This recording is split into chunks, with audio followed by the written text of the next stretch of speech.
যে কেল্লা হওয়ার কথা ছিল বাংলার শৌর্য বীর্যের প্রতীক, কেন তা হয়ে উঠল রাজপরিবারের বিষাদের ছায়া?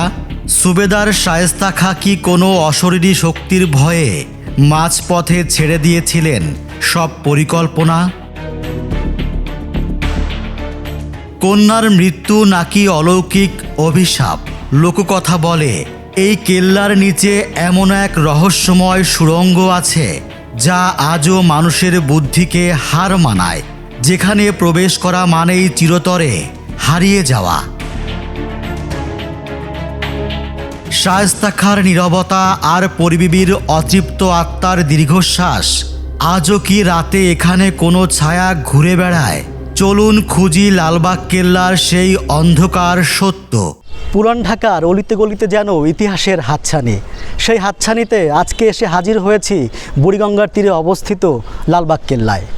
ঢাকার 400 বছরের ইতিহাসে স্বমহিমায় দাঁড়িয়ে আছে এই দুর্গটি। উপমহাদেশের সবথেকে প্রাচীন দুর্গগুলোর মধ্যে এটি অন্যতম। দর্শক, বুঝতে পারছেন আমার এ পর্বের ভিডিওর বিষয়বস্তু। আজকে আপনাদেরকে পুরো লালবাগ কেল্লা ঘুরে দেখাবো এবং জানাবো এ সম্পর্কিত বিস্তারিত নানা তথ্য। আশা করি পুরো ভিডিও জুড়ে আপনারা আমার সঙ্গেই থাকবেন।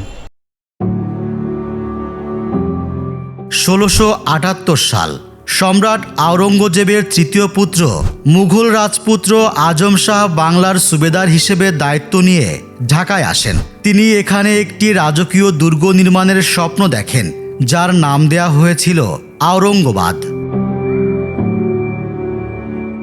আজম শাহ বাংলায় ছিলেন মাত্র 15 মাস। দুর্গের নির্মাণ কাজ চলাকালে দক্ষিণ ভারতে মারাঠা বিদ্রোহ দমনের জন্য পিতা সম্রাট আওরঙ্গজেব তাকে জরুরি ভিত্তিতে দিল্লি ডেকে পাঠান। যাওয়ার আগে তিনি কেবল একটি মসজিদ ও দরবার হল নির্মাণ করতে পেরেছিলেন। রাজপুত্রের প্রস্থানে থমকে যায় এই বিশাল কর্মযজ্ঞ।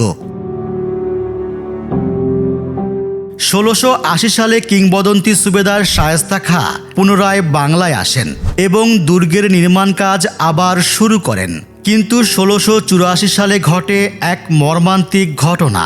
শায়েস্তা খাঁর অত্যন্ত আদরের কন্যা ইরান দুখত রাহমাত বানু বা পরিবিবি অকালে মৃত্যুবরণ করেন। কন্যার মৃত্যুতে ভেঙে পড়েন পিতা। এই দুর্গটি অপয়া অশুভ মনে করতে শুরু করেন তিনি। 1684 সালে অসমাপ্ত অবস্থাতেই দুর্গের সব কাজ বন্ধ করে দেন। রাজধানী ঢাকা থেকে মুর্শিদাবাদে চলে গেলে কেল্লাটি পরিত্যক্ত হয়ে পড়ে।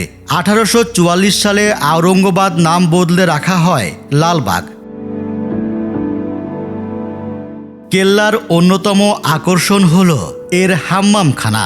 প্রথম তলায় রয়েছে সুপরিকল্পিত ব্যবস্থা, সিঁড়িঘর, বিশ্রাম কক্ষ, সদর কক্ষ, পরিচারিকা কক্ষ, শৌচাগার, জল সংরক্ষণ কক্ষ, স্নান কক্ষ এবং পোশাক পরিবর্তন কক্ষ। পানি গরম করার জন্য এখানে আলাদা চুল্লি কক্ষ রয়েছে। এর দ্বিতীয় তলায় 3টি কক্ষ আছে, যা সুবেদার দরবার ঘর হিসেবে ব্যবহার করতেন। পূর্ব পাশে থাকা এই বিশাল পুকুর থেকে সম্ভবত হাম্মামখানায় পানি সরবরাহ করা হতো। লালবাগ কেল্লার সবচেয়ে আলোচিত আর রহস্যময় অংশটি হল এর গোপন সুড়ঙ্গ পথ। জনশ্রুতি আছে এই সুড়ঙ্গটি মাটির নিচ দিয়ে সরাসরি বুড়িগঙ্গা নদীর সাথে মিলেছে। একসময় এটি জরুরি অবস্থায় পালানোর পথ হিসেবে ব্যবহৃত হতো।